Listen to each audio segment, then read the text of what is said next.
Here are the crypto top headlines covered in this video. SEC will ask for $2 billion in fines and penalties, says Ripple Chief Legal Officer. Next, U.S. lawmakers demand SEC clarify position on Prometheum's plans for Ether. Also, Grayscale tips Ether ETF approvals, despite lack of engagement. Welcome to Crypto Top Headlines, where there's no clickbait thumbnails or titles, and no speeches on my opinions, just bringing crypto's news to you. We have a quick request that doesn't cost you anything in order to help. Help us grow this channel to 1,000 subscribers by September, which would be our channel's 1-year anniversary. All we ask is that you click on the like and subscribe buttons, as well as the notification bell. By clicking on these, it does help grow the channel, so thank you in advance for doing so. Now, on to these headlines. Our first top headline, SEC will ask for $2 billion in fines and penalties, says Ripple Chief Legal Officer. Ripple CEO Brad Garlinghouse and CLO Stuart Alderoty cited a judge imposing sanctions on the SEC in a lawsuit against DebtBox, claiming the regulator exceeded its authority. Ripple Labs Chief Legal Officer Stuart Alderoty said the United States Securities and Exchange Commission asked a federal judge for a $2 billion penalty against the blockchain firm. In a March 25th X post, Alderoty said the SEC requested a judge impose $2 billion in fines and penalties against Ripple as part of a filing under seal until March 26th. The civil case against Ripple has been ongoing since the SEC filed in 2020. Rather than faithfully apply the law, the SEC remains bent on wanting to punish and intimidate Ripple and the industry at large, said Alderoty. We trust the court will approach the remedies phase fairly. The Ripple Chief Legal Officer said the firm planned to file a response to the SEC request in April, but claimed the regulator trades in statements that are false, mischaracterized, and designed to mislead. On March 18th, a Utah judge imposed sanctions on the SEC for acting in bad faith regarding the evidence it provided against the firm DebtBox. There is absolutely no precedent for this, said Ripple CEO Brad Garlinghouse on X, referring to the $2 billion fine. We will continue to expose the SEC for what they are when we respond to this. Filed by the SEC in December 2020, the regulator's lawsuit against Ripple, Garlinghouse and co-founder Chris Larsen alleged the firm raised $1.3 billion in unregistered securities through sales tokens. In July 2023, Judge Annalisa Torres ruled that XRP was not a security in regard to programmatic sales on digital asset exchanges. The ruling may have contributed to the SEC moving to dismiss charges against Garlinghouse and Larsen in October 2023 with prejudice. The regulator has ongoing civil lawsuits against crypto firms in the United States, including Coinbase, Binance, and Kraken.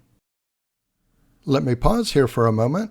If you're getting value out of this video, please click on the like and subscribe buttons as well as the notification bell. Our next top headline, U.S. lawmakers demand SEC clarify position on Prometheum's plans for Ether. According to a letter for the SEC Chair Gary Gensler, leaving Ether in regulatory limbo between the SEC and CFTC could have irreparable consequences for the digital asset markets. Lawmakers with the United States House Financial Services Committee and House Agriculture Committee have expressed concerns about how the Securities and Exchange Commission intends to handle Ether. In a March 26 letter to SEC Chair Gary Gensler, U.S. lawmakers, including House Financial Services Committee Chair Patrick McHenry and Vice Chair French Hill, urged the Commission to address crypto firm Prometheum's intention to offer institutional custody services for Ether. According to lawmakers, the announcement is at odds with the Commodity Futures Trading Commission's stance on recognizing ETH as a non-security digital asset under its purview. The agencies have an extensive public record identifying ETH as a non-security digital asset, said the lawmakers. There are multiple regulatory actions grounded in that position. Prometheum's action, if allowed to proceed, could have irreparable consequences for the digital asset markets. The SEC has recently made claims suggesting that it intends to classify ETH as a security.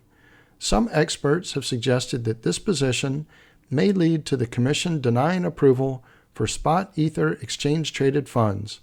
The SEC has already approved investment vehicles tied to ETH futures for listing and trading on U.S. exchanges. In contrast, the CFTC has recognized many cryptocurrencies like Bitcoin and Ether as commodities. The Commission filed a civil enforcement action against KuCoin and two of its founders on March 26th, claiming that ETH, BTC, and Litecoin were commodities and placing the exchange's actions squarely within the CFTC's authority. The lawmakers added in the letter to Gensler, the SEC's failure to produce a rule or provide comprehensive guidance that provides clear rules for the digital asset marketplace regarding asset classification has only exacerbated the uncertainty in the digital asset ecosystem. Following Prometheum's ETH custody announcement in February, CFTC Chair Rostin Behnam reiterated the Commission's position on Ether at a House Financial Service Committee hearing, warning of a potential conflict with the SEC over digital asset rules. In November 2023, CFTC Commissioner Kristen Johnson suggested several possible paths forward for regulatory clarity on crypto through the courts, company policies, and legislation from Congress. Our next top headline, Grayscale tips Ether ETF approvals despite SEC lack of engagement. The case is just as strong as it was for spot Bitcoin ETFs. Grayscale's chief legal officer, Craig Salm, wrote in a post on X.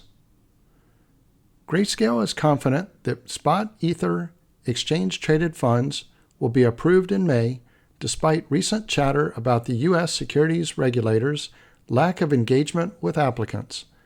I don't think perceived lack of engagement from regulators should be indicative of one outcome or another.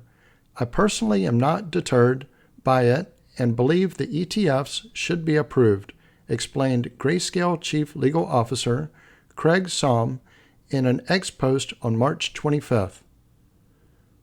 Salm explained that in the months before spot Bitcoin ETFs were approved, many of the issues common to spot Ether ETFs were figured out, such as details of creation and redemption procedures, cash and in-kind models, asset protection, loss prevention, and custody. So, in many ways, the SEC already has engaged and issuers simply have less to engage on this time, he said, adding, the case is just as strong as it was for spot Bitcoin ETFs. However, ETF issuers looking to incorporate staking into their spot Ether ETFs would have an additional issue to hash out with the regulator. Those applicants include ARC21 Shares, Fidelity, and Franklin Templeton. Bloomberg ETF analyst Eric Balchanis and James Seifert recently shared concern over a lack of engagement from the SEC and have since reduced their odds for an approved spot Ether in May to 25%.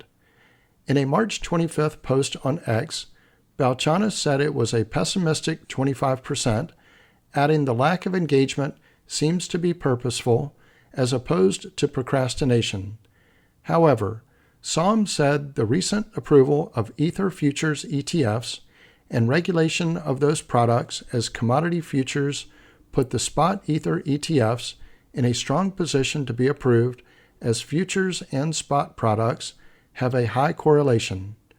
A similar conclusion was reached by Coinbase Chief Legal Officer Paul Grewal and Brian Quintes, a former commissioner of the Commodity Futures Trading Commission last week.